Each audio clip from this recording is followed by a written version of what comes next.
نحمدہ و نصلی علی رسولہ الکریم، اما بعد، السلام علیکم ورحمۃ اللہ وبرکاتہ۔ اگر آپ نے ابھی تک اس چینل کو سبسکرائب نہیں کیا ہے تو اسے سبسکرائب کر لیں۔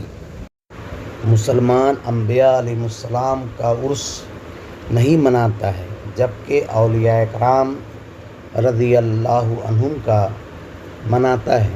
یہ ایک اہم سوال ہے۔ عرس عروس سے لیا گیا ہے، جس کا معنی دلہن ہے۔ مسلمان جب انتقال کرتا ہے تو قبر میں فرشتے ان سے سوال کرتے ہیں۔ جب وہ کامیاب ہو جاتا ہے تو فرشتے ان سے کہتے ہیں، نم کنومۃ العروس، یعنی سو جاؤ جیسے دلہن سوتی ہے۔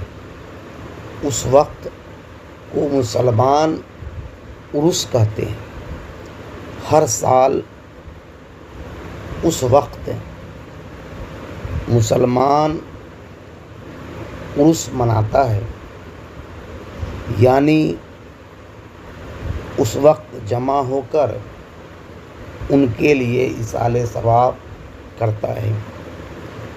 انبیاء علیہ السلام سے قبر میں سوال نہیں ہوتا ہے، وہ قبر میں زندے رہتے ہیں، اس لیے ان کا عرس نہیں ہوتا ہے، بلکہ ان کا میلاد منایا جاتا ہے۔